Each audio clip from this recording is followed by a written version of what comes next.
زيك ما لقيت يا وطني أنا هنا. Assalamu alaikum wa rahmatullahi wa barakatuh. Welcome to the Balancing Act. I am your host, Dad, and I'm so excited to be in this space where we'll be talking all things love, life, marriage, motherhood, relationships, all while keeping Islam at the center of my life and at the forefront of my mind. I have been through so many new experiences in the past few years, and I've learned so many things, and I hope that this is a space where I can share with you all my experiences so that you don't make the same mistakes that I did and maybe learn something along the way. I'm so excited to embark on this new journey, and I am so happy that you're here with me. Let's get started on today's podcast. We'll be talking about my influencer journey and where I am now and why I've become a podcaster. Okay, so if there's anything I have learned in my life up until this point, I think the most pivotal and incredible lesson I've learned is that I need to tell the truth. I think that telling the truth is essentially where your relationship, or when your relationship with God flourishes, because then you're being honest about what you need to do and what changes you need to make in terms of your relationships. You allow yourself to align with the people who resonate best with you because you're being your true authentic self. Your inner self knows when you're being honest versus when you're trying to avoid something or put it to the side or acting like things wrong. You know what I mean? Excuse me, sir, I didn't like what you just did. It really made me uncomfortable. Don't do that again. Then your inner self is like, whoa, hold on. We can trust her. She knows what she's doing. She knows what she's saying. We can trust her to lead us and lead the way. And I think that now where I am in my life, I am like finally being honest, and I'm true and I'm real and I am like my best, most authentic self. And with that said, I am a religious Muslim woman. I think I've always been a religious Muslim woman, but I've always denied it, and I've like tried to pretend and perform and dress myself up and fit in with other people because I didn't like the reputation that it kind of inherited. And so the truth is, I don't post myself with my husband and my kid and the relationship content that I used to create and the beauty content that I used to create and the lifestyle content I used to create because in its essence, to its core, it is not halal. The second point that I want to make is that as a Muslim woman, I am terrified of the evil eye. Like, that is just the truth. I am so scared of hasad, of envy, of what it can do to myself and my life. And I think that, like, really thinking about what the Prophet ﷺ said and how he really communicated that a very large amount of the people in his ummah will die because of the evil eye. I think it really changed my perception because I grew up, and I think a lot of us grow up thinking like the evil eye is when your nail breaks. You know what I mean? Like someone gave me the evil eye, I got some hasad. Or like if your outfit gets messed up, or like if you trip and break your heel. But the reality is the evil eye causes death. And I, as a Muslim woman, as a religious Muslim woman, I could not like ignore that and kind of like put that behind me and pretend as if it didn't really like change my life and my perception of how I want to show up online. And so I think like I've tried to work my way around it. I tried to be really clever, and I was like, okay, I'll write Allahumma barik in my captions. When I post my kid, I'll be like very careful to remind people to say, I'll do my Quran in the morning, my evening, my adhkar, my tahsin, I'll be careful.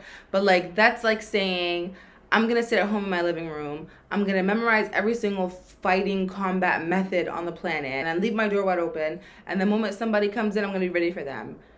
Why haven't you not locked your door? You know what I mean? Like, why have you not taken the preventative measures in order to ensure your safety and the safety of the people that you love? And I think I really just needed to resign to that fact. And I tried, I swear down, you guys, I've tried to work my way around it. But in the end, I just had to come to terms with it. And I think also like today, seeing the things that we see online when we open our phones, recognizing that we share this internet with so many people who are undergoing war and homelessness and displacement and so many acts of violence, it's so important to remember that when I'm posting my content and I'm living my wildest dreams with my husband, eating at all the finest restaurants, sharing the most beautiful spreads, when there's somebody who's soaking bread in order to remove mold, in order to eat something, because that's all they have access to, I think like that really needs to be considered. And we love, I think us as people, we love to say things like,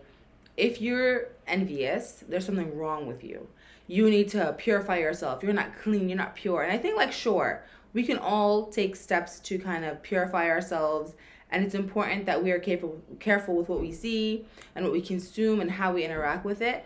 But at the end of the day, putting so much online that other people can see and interact with according to what they're undergoing and how they're feeling needs to really be considered, because sometimes what you see online can bring up really difficult feelings for you. If you're somebody who is, God forbid, going through grief, or if you're somebody who's waiting for your potential spouse, or if you're somebody who's going through divorce, or if you're going through any kind of issues in your marriage, and you're going online and you're seeing somebody post the most perfect depiction of their life, which is really, like, really and truly, I want everybody to remember that the content that you're seeing with relationships online is a skit.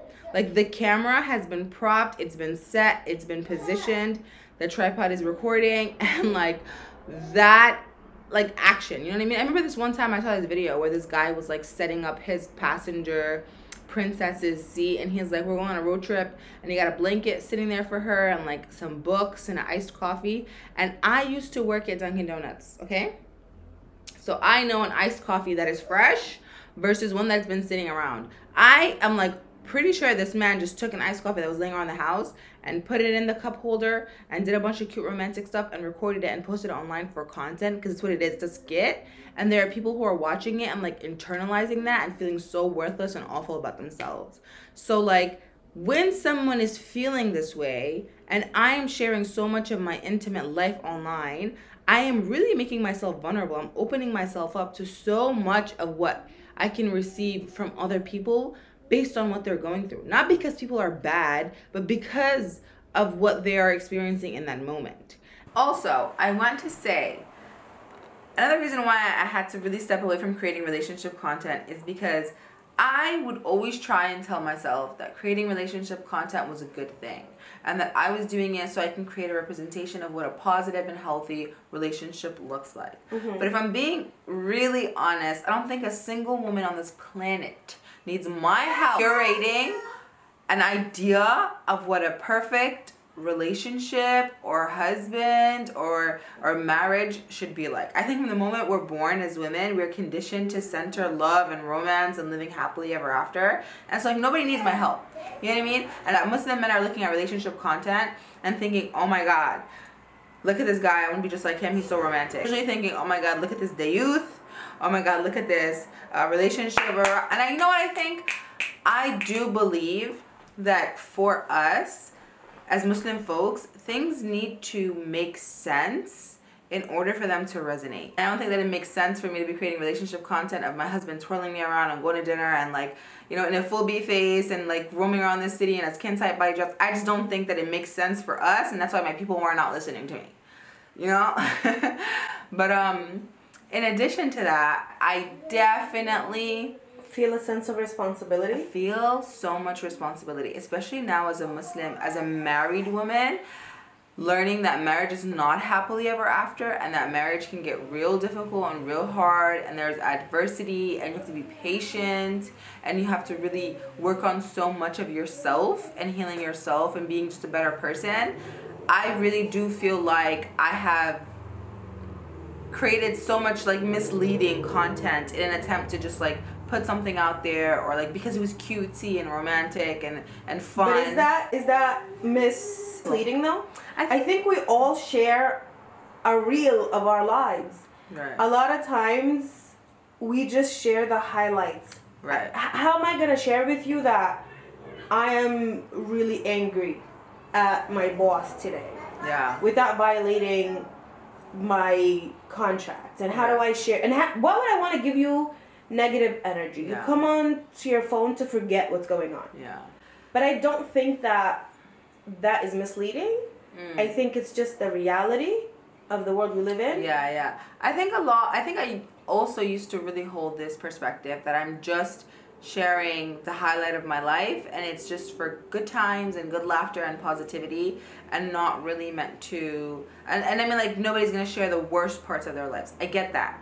But I do think when you go online and there's a plethora of like romantic, fairy tale, happy ever after skits and content that is flooding your feed, and you are going through hardship and adversity, you're not only just gonna, it's not only going to do the opposite of like be positive, it's actually gonna be highly negative and more harmful than beneficial to my audience, because now you're seeing it and you're comparing your own personal life to this, and you may just be having a really bad day with your partner, or you may be going through some kind of adversity in your relationship, in your marriage, you may be going through grief. And I think that people really have a way of like seeing what's going on online in this like perfect utopian society that we've created on the internet, and like internalizing that and making themselves feel worthless and really awful about themselves. And so I only share the best parts of something, it is not a true depiction of the entire thing, right? I think the problem with that is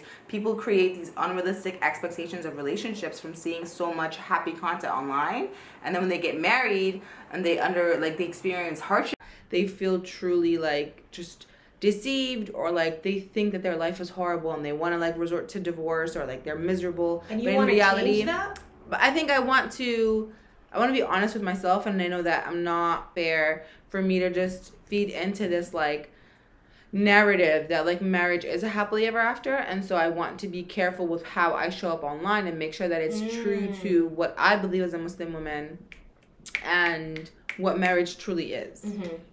And so if I'm being 100% honest, I'm never, and my intentions are never to judge or ridicule or berate or harass another influencer or bring them down, because I still feel like I am a part of the influencer industry. You know what I mean? Like, no matter how much I can criticize it or criticize influence, call myself a content creator or whatever the case is, but I'm still an influencer. And I hope that people can allow me the duality or like the diversity in being able to criticize something that I don't think is great while still trying to find my footing in this space and find something that feels truly integral to me, and finding something that feels truly honest and authentic and impactful and positive, and actually something that I can, you know, that resonates with me and my values and my beliefs and makes sense. Boom. That's the podcast, people. Thank you very much.